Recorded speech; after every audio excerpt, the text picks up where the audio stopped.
Hello? Hey, what's up? Hey Shane. Doing fine. Cool. Same old. What's up with you? Look tired. Uh, I'm good. I'm good. Yeah. Okay. How's the weather up there in New York, huh? It's actually like surprisingly warm.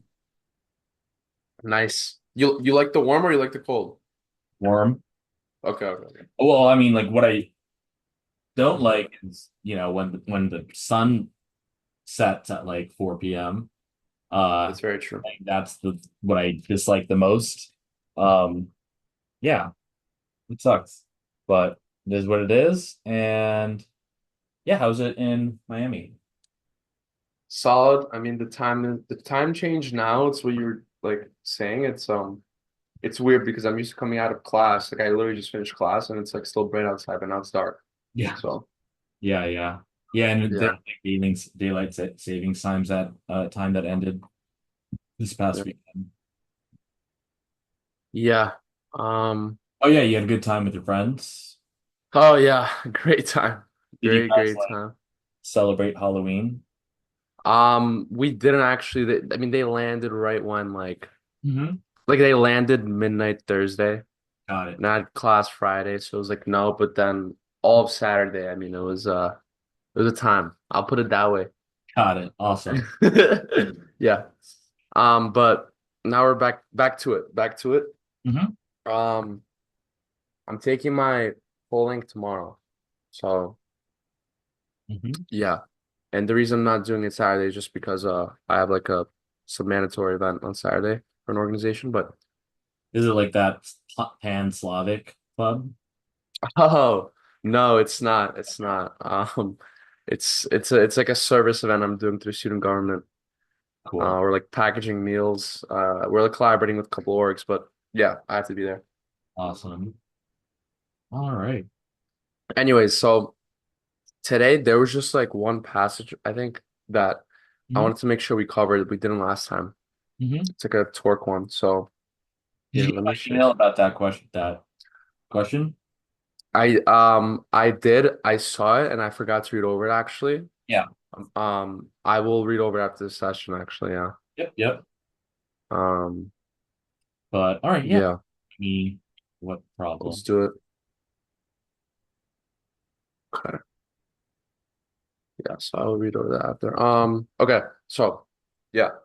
Should I read it or should you? Um, let's have you read it. Okay. Um, the risk to injury to healthcare workers is high, primarily due to the moving of heavy equipment and patients. To minimize the risks conferred to healthcare workers, researchers must analyze the forces and levers present in the body in order to maximize the forces that healthcare workers are capable of producing. Mhm. Um, At a basic level, a lever is a rigid object that assists in moving large loads, short distances, or light loads, long distances. There are three classes of levers which are defined by the position of the fulcrum in the body, a joint. The So external load, th yeah. sorry, so the topic of levers, because you know how I said like, when you see a passage, certain things should like pop up in your head. So, if we're dealing with a lever, it's a type of simple machine, right? Yeah. And we talked about simple machines in the context of like an inclined plane before. Okay. And what a simple machine lets you do, so like the example was something like this. It was like like a ramp like this, and this is 1 meter, and you have a box that weighs 1,000 newtons. Now, if you simply lifted it up, if you didn't use the ramp and you simply lifted it up like 1 meter, the amount of energy or work it would be 1,000 Newton meters, right? Yeah. And if work is force times distance, what we can do is for the ramp, this distance is longer. It's 5 meters. So if we decide to use the ramp, the overall energy is still going to be 1000, except we would increase the distance from 1 to 5. hmm And since the work or the energy must be constant, that means the force that you have to apply goes down. So this is true for all simple machines. So like a inclined plane, a pulley, a lever, a hydraulic press. All of these things take advantage of the fact that you can increase the distance of something, and that would decrease the force that you have to apply. Okay. When you see lever, think simple machine, but also think torque. Okay. And torque means, it's like work, but it's with a sine value. So it means it works best when it's perpendicular. hmm So here they're saying that the risk of injury to healthcare workers is high because it's hard to move heavy equipment. So to minimize those risks, they can use a lever. And then you said that a lever is this rigid object that assists in moving large loads, small distances, or light loads, long distances. And then there's three classes which are defined by the position of the fulcrum, which is like the joint. Um, and so, oh, in addition to that, where the external load is placed also is a type of class of lever. And then the last class is the location of the effort that you apply. hmm Okay. Okay. First class levers have the fulcrum in the middle between the effort and resistance. Second class levers have resistance in the middle. Third class levers have an effort in the middle. Okay. So now in this first drawing of this lever, show me where, okay, where's the fulcrum? There. And then the load. You're On pointing, the right. yeah. And then the effort that you have to put in is all the way on the left, right? Okay. And so if we just think about this for a sec, so like let's say that the resistance is greater than the effort. This should go down and this should go up, right? hmm But not just that, this should rotate clockwise, right? Yep. Yeah. And so with this, and that's torque. Torque is going to be something that produces a rotation, right? hmm So, okay. So there you go. One type where the fulcrum is in the middle. And then the next type.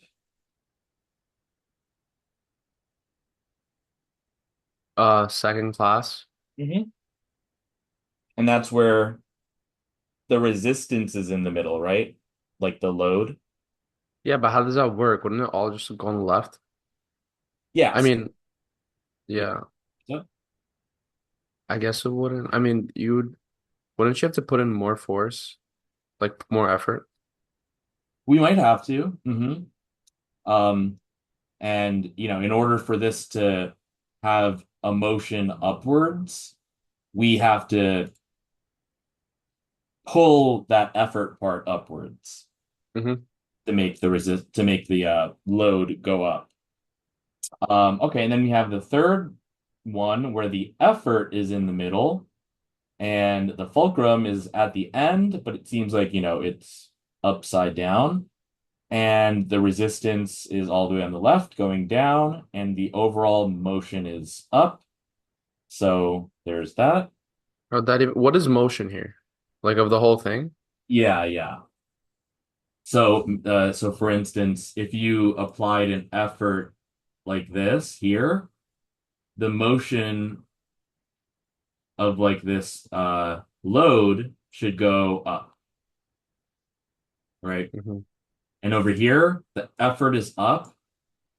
So if you put effort to raise this lever up, the motion will be going up as well. Hmm. And then for this one, the resistance is down, the effort is up, and when these are all situations where the effort like is large enough for the entire thing to move, and so that's why the motion will be in the up direction as well. So, yep. Why is it upside down? Like So just I the way guess it is. yeah. So I guess that since the um since this motion is up on the left, it can kind of function to like rotate. So it can be like this type of rotate. Oops, this type of rotation Hmm. about that fulcrum. Whereas like this one, if this went up, it would be like kind of similar. Hmm. So yeah. Okay.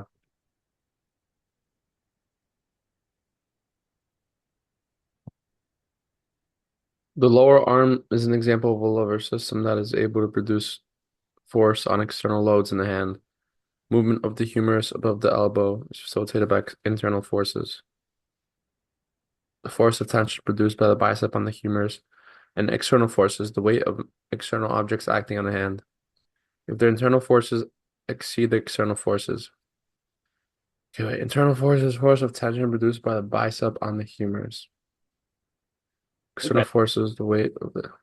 Hmm? Yeah. Let's try to see what they're saying for each of these. So like they're saying that the lower arm could be an example of a lever system that's able to produce force. So that'll be like your effort on external loads. The external loads would be like the resistance and movement of the humerus um, about the elbow. So where's that? Humor, I mean, the elbow is obviously bottom left. The humerus, though, I don't know. Hold on. Movement of the humerus about the elbow. I mean, it's like the bone probably here. Or, Show me. uh,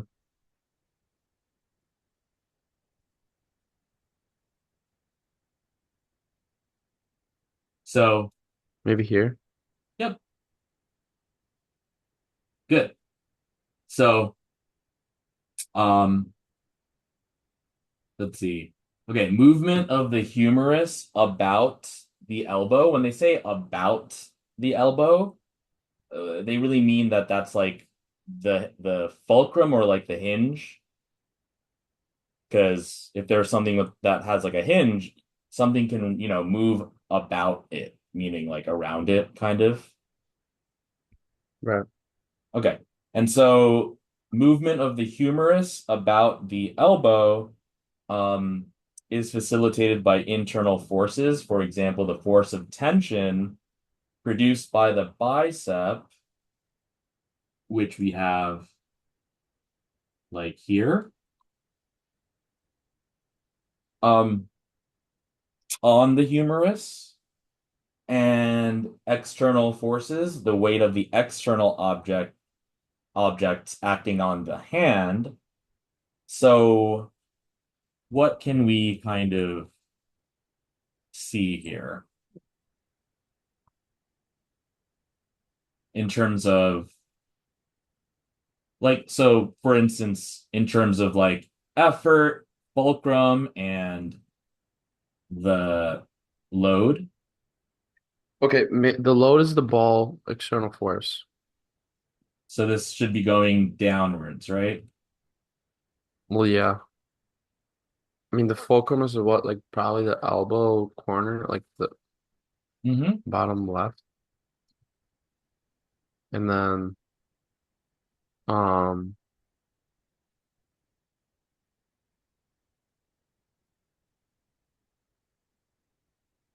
And now we just need the effort. yeah, um, like that arm, like the hand, So think or about, the maybe the bicep. I don't know. yep, yep, yep, the bicep is the effort, and then the ball is the load. Good, good, good, good. Let's see what else they say. If the internal forces, which is the force of tension in the bicep, and the external forces are like the weight of that load. Now they say that if the internal forces exceed the external forces, the bicep will contract and the angle between the upper arm and the humerus will decrease. So that would be like if this was like the load or whatever, like this. Um, and the internal forces is like my bicep, the external is this load being pulled down, pushed down, or pulled down like that. Um, if that the force of the bicep is stronger than the load, right? It should let you kind of do this, right? Yeah. Which means that the angle between your upper arm and your humerus is going to decrease because you're kind of like lifting it up. Mhm. And conversely, if the external forces exceed the internal forces, so this weighs more than what force I can produce in my bicep, it's going to make that angle go larger, like that, like downwards. Yeah. Okay. And let's see, figure two shows a schematic for the lower arm as a lever in which a man is holding a 0.5 kilogram weighted ball. The bicep is attached to the lower arm at a distance of 3 centimeters from the elbow. Okay.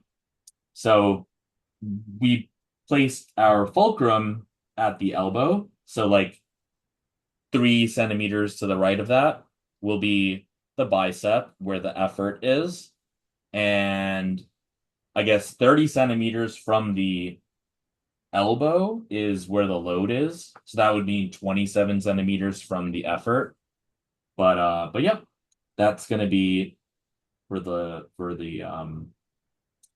load. The center of mass of the forearm can be assumed to be at the midpoint between the hand and the elbow. So now we also have a center of mass value that they didn't really talk about in figure one, because in figure one, when we talked about levers, we didn't talk about the levers having any type of mass or gravity. So, Hmm. but now in this more real life example, the arm or like, the forearm at least, is still gonna have a force of gravity pulling it down. So something like that.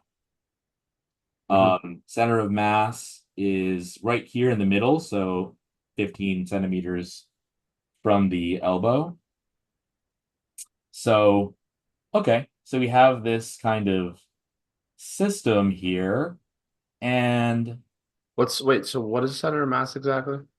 so the center of mass is it's cool, interesting because we kind of talked about it in some previous problem, but the center of mass is just the fact that if this lever here has if it has mass, it should have a weight, and Yeah. where is that weight going to be? Um, So is center of gravity the same as center of mass? Oftentimes, yeah. Okay, because that's what I was Um, wondering. and for the most part, in terms of center of mass, like the one like that space kind of passage that we did was a Yeah. more complicated because the center of mass is like a weighted kind of average, Mm, meaning that the center of mass doesn't necessarily have to be like at the center of that object. yeah. Like it's like if you had like let's say like this is a bar and this is uh like two like plates like for a barbell, Yeah. Yeah. like the center of mass would be like, so if this angle is, so it'll be something like this, and the center of mass can be right there in the center because the bar is of uniform, density, and the barbells are on these opposite ends, right? Hmm. But let's say that we just had one end have a weight and this just goes down, like this entire thing will just kind of like tip over like that, right? Or flip over. But Yep. this, your center of mass isn't going to be in the center anymore. It'll be like much, much closer to the act to where it's heavier. Yeah. Yeah. Okay. Yeah. But for this question or this passage, they're making it so that the center of mass is just literally at in the center. So we consider the forearm to be of like uniform density. Um, Okay. so okay. So let's see. So for this question, what type of lever could this be? I mean, we would just look into the figure one.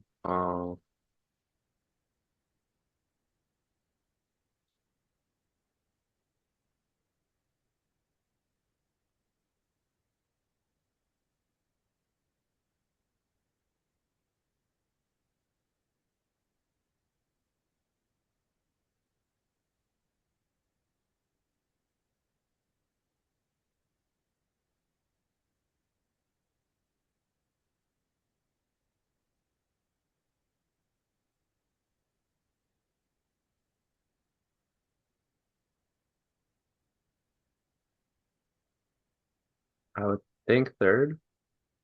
Yeah, because the third one has the fulcrum at one end and the effort and load or resistance on the other end, right?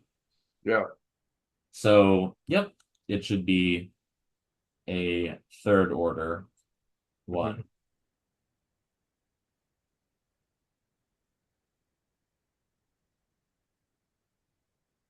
I mean, Okay. this is fine. I mean, I know this. Okay. That's good. Um, okay, next. Yeah, so mechanical advantage I kind of have always an issue with. I Yeah. mean, So, it's kind of you were talking about before. yes, yes, yes. So um so for that example that I gave of the inclined plane, your mechanical advantage could be your either your force output over force input or distance input over distance output. So for the example with the inclined plane where this is 1 meter, this is 5 meters. And if the box weighed 1,000 newtons, multiply that to find the work it takes to lift it up, up here, it's going to be 1 meter. So it's 1,000 Newton meters. Now, this can be express like we can do two things here. We can, if we're simply lifting it up 1 meter, right? That means we can set that equal to FD. And so the D is 1 meter and the F is 1,000 newtons, right? Hmm. If you took a box that weighed 1,000 newtons and you lifted it up vertically, like by yourself, 1 meter, you will have to put in 1,000 newtons of force. Okay. Yeah. Now, let's say you decide to push it up the ramp. you're still reaching the end point, which is why the work is still going to be 1000 Newton meters. But this time the distance is 5 meters, and 5 times what is 1000? Hmm? 5 times what is 1,000? 200. 200, right? Yeah. So if you used the ramp, so okay, if we now do this, force output is 1000 newtons, but the force input, if you use this incline, is 200 newtons, and that's just 5, right? You could also do it with distance. If the distance input is 5 meters and the distance output is 1 meter, that's also going to be 5. So what that means is if you use this machine, the force that you apply gets multiplied by a factor of 5. Mhm. And that's why you have an advantage when you use uh, a machine, right? Yeah. So this question's asking, assuming the forces for both effort and resistance, in figure 1 have the same magnitude, is mechanical advantage greater in the second class lever or the third class lever? So, so we're being told that the effort and resistance weigh the same, but which would give you a greater mechanical advantage? Would it be, so I guess we can look at the second class lever, we can look at the third class lever. So which one do you think um would give you a larger mechanical advantage?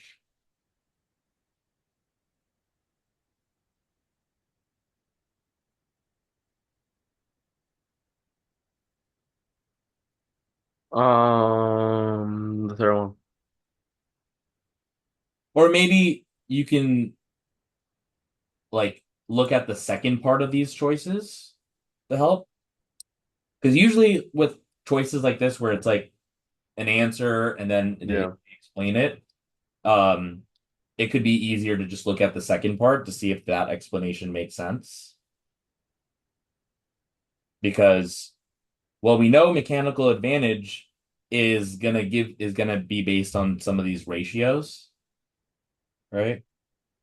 Hmm. So so these choices seem to all talk about a ratio of some type of force, whether it's input or output, to the other type of force, which will be the alternate input or output.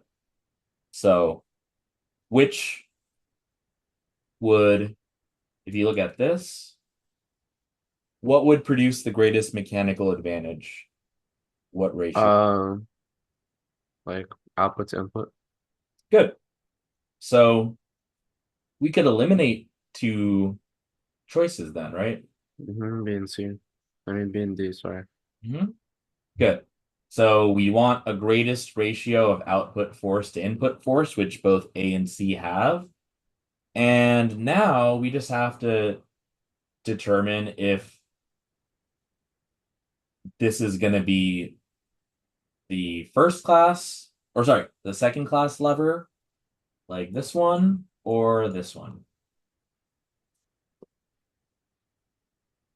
Um, I mean I thought it would be the third one. All right, tell me why. Um, Trying to think. I mean, it's just like because the load was on the very left, it was farther from the fulcrum, but maybe I'm probably thinking about it a little wrong. Um, Force, M times A. I mean, yeah, forces have the same magnitude.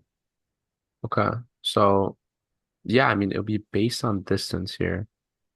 And then the distance in over distance out. Um,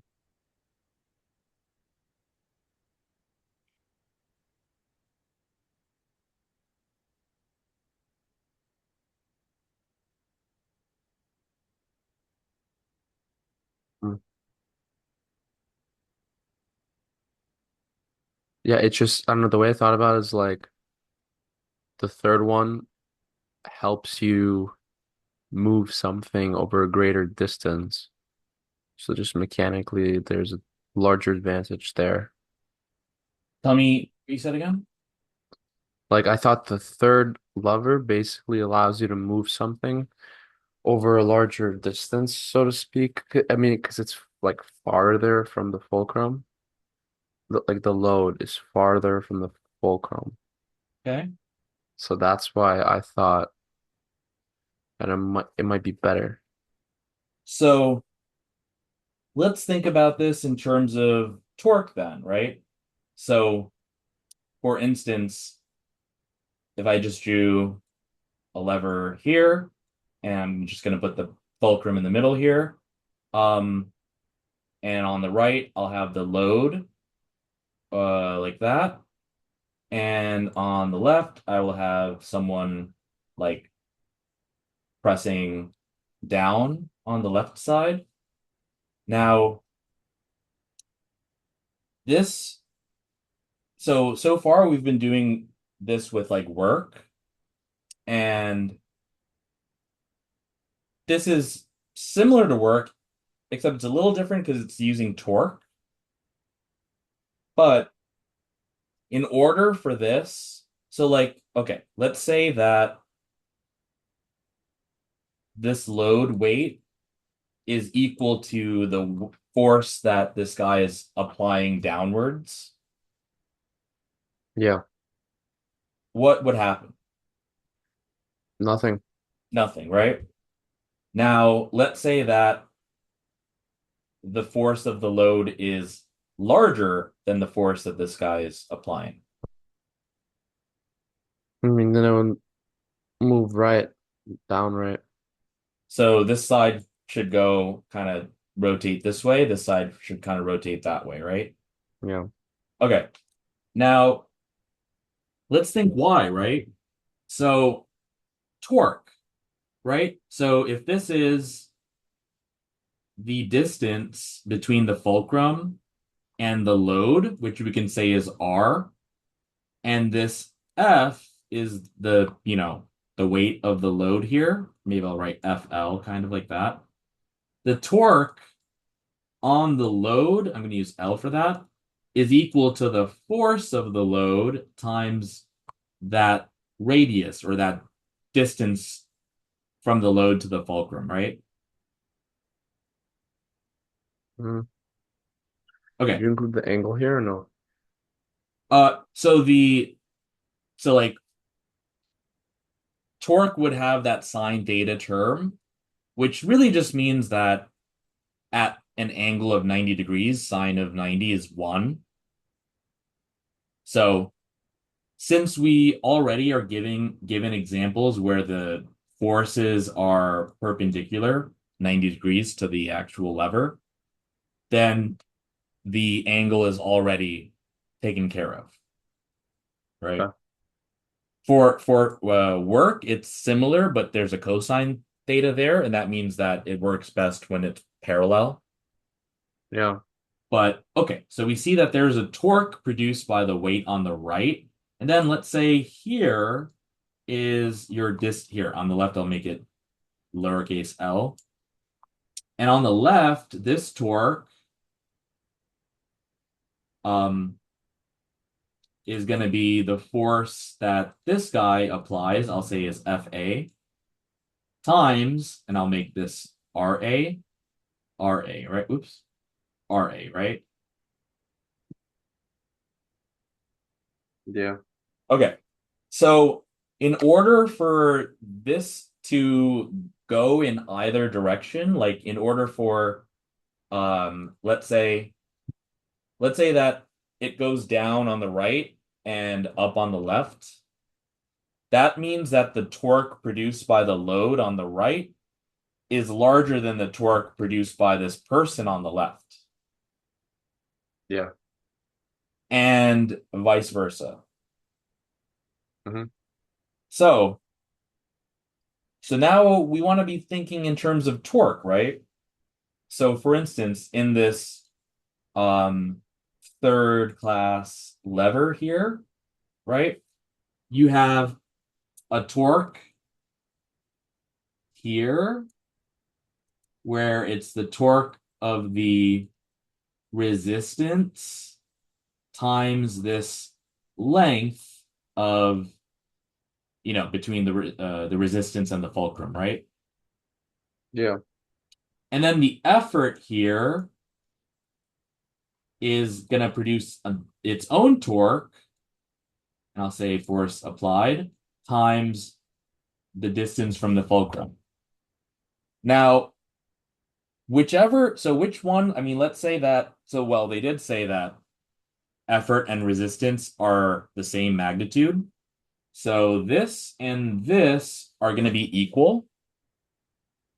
So it must only depend on distance to from the thing to the fulcrum then, right? Hmm. And whichever one is longer would produce a larger torque, right? Hmm. So in this over here, fulcrum 3 or whatever third class lever, is there, and also if you have a mechanical advantage, it means that the torque that you are applying, like, will be larger than the torque of that load. But how do I know how much is being applied here? Well, we're being told that, oh, you mean torque applied? Yeah. Okay. Yeah. So the torque applied would be that force applied times that distance from wherever that thing is. So like for the effort, Oh yeah, the effort is the. Oh my God. Yeah, I completely like blanked. I just forgot that effort was the applied. uh-huh. Yep. Okay. And since it has a smaller R value, right? It's a smaller torque than the load, which has the same force value, but a much longer length, right? So Hmm. here, the torque of the like effort is smaller than the torque of the load. Hmm. And that means you're not getting any mechanical advantage. You're at a disadvantage. Hmm. Okay. So what about second class? Well, the distance between the effort and the fulcrum is larger than the distance between the resistance and the fulcrum.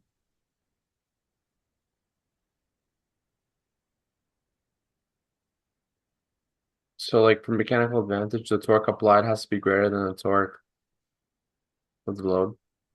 So in let's see, in general, right?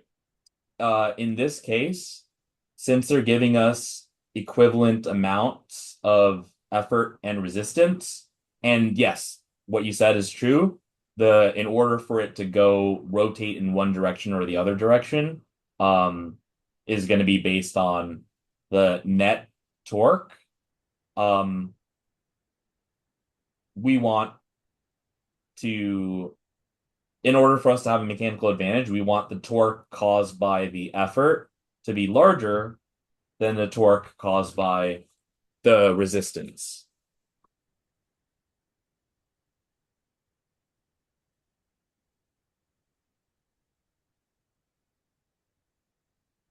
Hmm.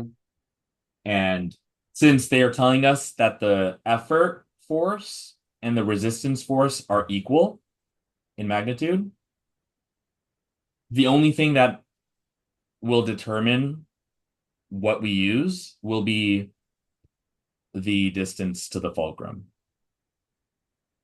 Correct.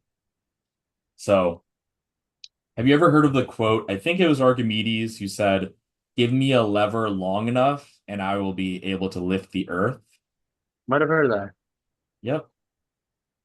And that's true. Like, I mean, there's no like real fulcrum and stuff, but theoretically, that just goes to show that torque, because torque is force times r, or distance. So if you increase that distance, you increase your torque. So what should be our answer here? Yes, there you go. Which one? A. Yep. So I mean, should I just like memorize that as a rule that like the torque applied is greater than torque um or the load in a mechanical example? So in order for something to like a lever to like rotate, the torques have to be different. Greater than I said equal enough. Yeah, that was like when we first talked about if we just had this going down and this going down, it's not going to move. But if you have a larger torque for the load, it's going to move down on that side. It's almost like a seesaw. Yeah, If you think about it that way. Um, and ironically, like if you had a seesaw like this, and you have like a little kid here, and then you have like a really big kid here, like obviously it's going to look like this, right? yeah. So, but what if this guy moved up here? Then maybe it'll be closer to leveling out Right. because the distance between this dude and the fulcrum is smaller, which means it's going to lower the torque. Okay. Right. So, so yeah, think about like, okay, mechanical advantage means that we have some type of advantage when we use a simple machine. And if the simple machine is a lever, we must think about torque. And if you have a mechanical advantage, your torque that you apply should be larger than the torque of that load, which lets you lift that load, with a smaller force. So it's pretty much what we talked about here, except we talked about work here, and here we're talking about torque. So torque is maximal at it's torque is maximal when something is like perpendicular. Yes. But And like so what if it's parallel, which is zero? correct. Yeah. If you had like this and this load and this force, they're both equal. And if they both have the same distance from the fulcrum, the torques will be equal and opposite because the torque on the left would cause a counterclockwise rotation. The torque on the right would cause a clockwise rotation. So if they were equal in magnitude and equal distance from the fulcrum, but both, you know, pushing it downwards, we're not going to see any net torque, which means that we're not going to see any rotation. But if we moved one further along or moved one closer, so right now, the way that I drew this means it's stationary, it's not going to move. But let's say that instead of drawing this here, I draw it here. Now it should move like lower on the left, and on the right, it should move up. Because on the left, this is the torque, and on the right, this is the torque. And since on the right, we reduce this length, it produces a lower torque. And so that would give you a net torque and therefore rotation. Would that be perpendicular? Which one? Like, would that be perpendicular? When you say perpendicular, do you mean like, because so like the way that it's drawn already, and same thing with these drawings, it's already perpendicular, right? For all of these. Mhm. So only if you had something like, let's say this is the lever, and you like apply a force diagonally like this, then you know you'd have to adjust for the component. Like, look at this. I had a question like this before. All right. What is this? Given uh given the anchor is set up as described by the passage, what change to the setup will most increase the torque applied to the anchor by the chain? And like, you know, okay. Torque Let's go. applied to a door. Yep. So you can see that we have this axis of rotation, which is a hinge, which is basically the fulcrum part. And you see that the force, yeah, the force that we are applying is has a theta value, but it's perpendicular, right? Mhm. So that theta value just because this, okay, so this is the torque, but since sine of 90 is 1, if the force is perpendicular to, this moment arm or R or this Oh, the fulcrum, then that sine turn just turns into 1 and you get what you get. got it. As opposed to like, let's say you applied a force like Yeah, diagonally like that. yeah, yeah. Hmm.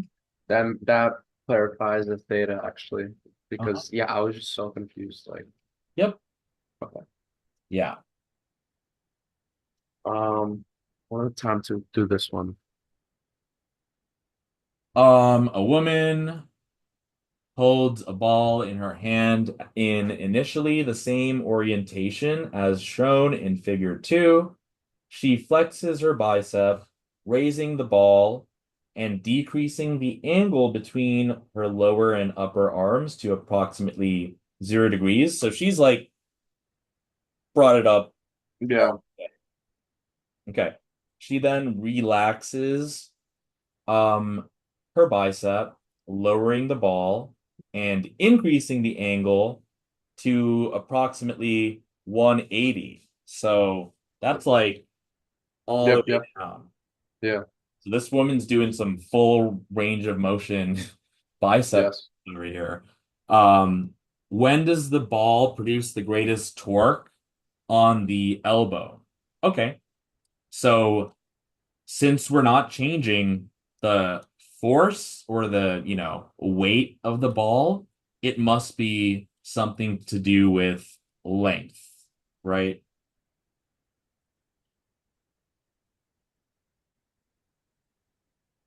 In here it's about angle. Yep. So that plays a role in length also, right? Because Mhm. if we look at, so like, yeah, so the torque, so like if we have this drawing here, you can see that, okay, so let me see. So like if I draw something like this, and then something like that, and then, whoops, something like that. So like this one on the left is supposed to be 0 degrees. This is 90 degrees, and this is 180 degrees. And we want the angle between the like load, right, or effort to be perpendicular to the moment arm, which is the distance from the hinge to the weight. So we can agree that the hinge is at the elbow. And the moment arm is the distance between the elbow and that weight. So that's the R, and then here, this is the R, and then here, this is the R. Um, so we have values for R, we have values for whatever the weight is of the ball, and we just want to figure out which would give us the largest torque, right? So from here, I'm going to use green.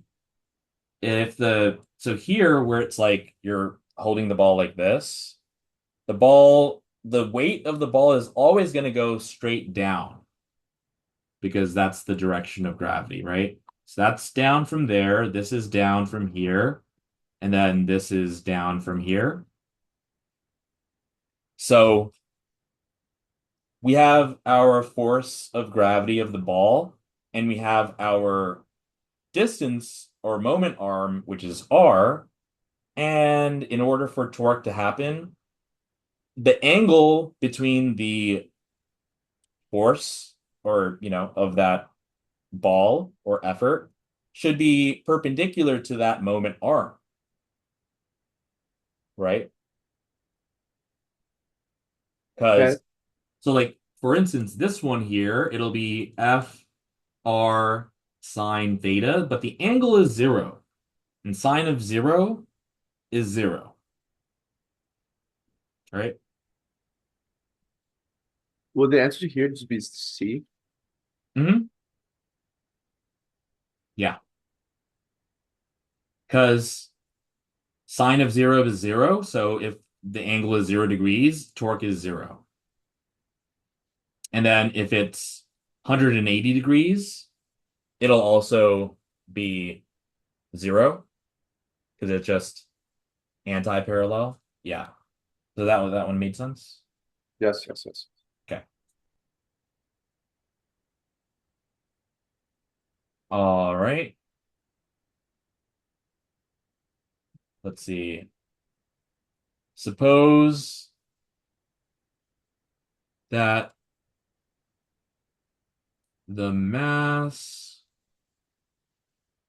of the forearm in figure 2 is equal to 1 kilogram. So now that's going to be the center of mass. Okay. Hmm. Okay. What tension force must the bicep produce? That's the effort part. To hold the weighted ball so that the angle between the upper arm and the humerus remains exactly 90 degrees. And then they say uniform density. So that's kind of what I was talking about before with the center of mass. So for this, what we can do is well, I guess we can start by perhaps drawing it. So something like this. This is the load, and this is the elbow or the hinge, and 3 centimeters from the elbow or the hinge will be your bicep. So this is your effort. This is the load. And in addition to that, we also have center of mass here. So this would be 1 kilogram times G. So it'll be 10 newtons here, right? Hmm. And yep. So like, for instance, if this load produced a torque larger than the torque produced by the effort, this is going to just start to go down on the load end, right? Yeah. And if the effort torque is larger than the load torque, it'll be the opposite, right? Um, but in order for it to be staying at this like stationary level, we want them to have the same um torque. Well, same in sorry, same magnitude, opposite direction torque, but overall a net torque of 0. Mhm. Okay. So we want a net torque of 0. We don't want there to be a rotation. Does that make sense? Yeah. Okay. So let's see. So we're asked about the effort part. And okay, so they gave us the weight of the ball as 0.5 kilograms. So that's just gonna be 5 newtons, right? Good. And oh, this can get kind of interesting. Okay, so we have a 5 Newton load all the way at the end, and we have a 10 Newton load in the middle. So let me do this also. So if this difference here is 3 centimeters, right? And they said that the uh 15 centimeters from the elbow is where that center of mass is. So that's from the elbow here is 15 centimeters. And then from the elbow to the load is 30 centimeters, right? Yeah. And the effort is 3 centimeters from there. So I can write that the torque of the effort would be, let's say, the force that you apply times the 3 centimeters, right? And then Mhm. for the torques of both the center of mass and the load, we can calculate that too. So we could say the torque of the, I'll write cm to be center of mass, will be 10 newtons times, well, I guess I should have done it into meters at first. So I'm just going to rewrite the 3 centimeters as 3e neg 2 meters, right? Yeah. And then for the 10 centimeters, it'll be 10, oh, sorry. Yeah, for the center of mass, it'll be 10 newtons times 15 e to the negative 2 meters. And then the torque of the load could be 5 newtons times 30 e negative 2 meters. Now, the two torques on the right are both bringing this thing downwards, right? Yeah. Okay. And so we need to figure out how much effort do we need upwards to counteract both the center of mass and the load producing their torques, right? So we have to add it or Yep, we can add them. So let's solve first. So this one is just going to be, well, I could have done it like this, 10 newtons times 0.15 meters, which is just going to be 1.5 Newton meters, right? Hmm. And then this one is 5 times the 30, which is 150 e negative 2, which is 1.5 as well, Newton meters, right? 5 times 30, 150. 150 times 10 to the negative 2 is 1.5. So there's a total of 3 Newton meters um, torque, bringing it downwards. And we have to have an equal and opposite amount of torque. So if our torque would then be 3 Newton meters, and that's equal to the force applied times the 3e negative 2 meter distance, we can do 3e0 divided by 3e negative 2 to get 1e2, which would be 100, right?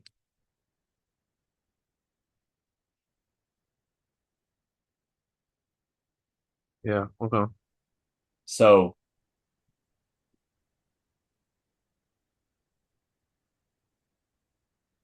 Got it. Yeah, it's tricky. mhm. Oh yeah, it seems like yeah, this was pretty evenly spread here. But Yeah. but yeah, the way that I drew it hopefully made it more clear. Hmm. Just like why does the middle apply a force to? Because that's the center of mass. Like center of mass meaning that the lever itself has a mass Hmm. and therefore is subject to be pulled down by gravity. Yeah. So you can add torques. Yep, you could add torques as long as they're going in the same direction. Like, so like you could see, so like if I redrew this like this, right? Yeah. The ones on the right are going down, which means that they would produce a clockwise rotation. Yeah. Yeah. So sometimes, so like when they make like a sword like this part on the bottom, like what do you think that's for the most part? For the sword not to tip over Yeah, when you're because holding it. it's a weighted part at the bottom, which makes that so let's say we didn't have this, our center of mass would be like up here or something, right? But they Yeah. put a weight on that end to lower that center of, not to lower the center of mass, but to locate to move the placement of the center of mass closer to the handle so you can have better maneuverability. Mhm. Okay. Yep. All right. Awesome. So I'm seeing you Friday. on Friday. Yeah. All right, cool. So for today, it should, I mean, we went a little over, but that's fine. So just 75 would be good. Okay. Sounds good. Awesome. All right. Oh, and you're taking your test tomorrow. Yeah. All day. All right. And okay, so we talked about timing, we talked about all that stuff. So Yeah. I'm good gonna luck. go to the Jack Wesson like quick sheets again today and then Yep.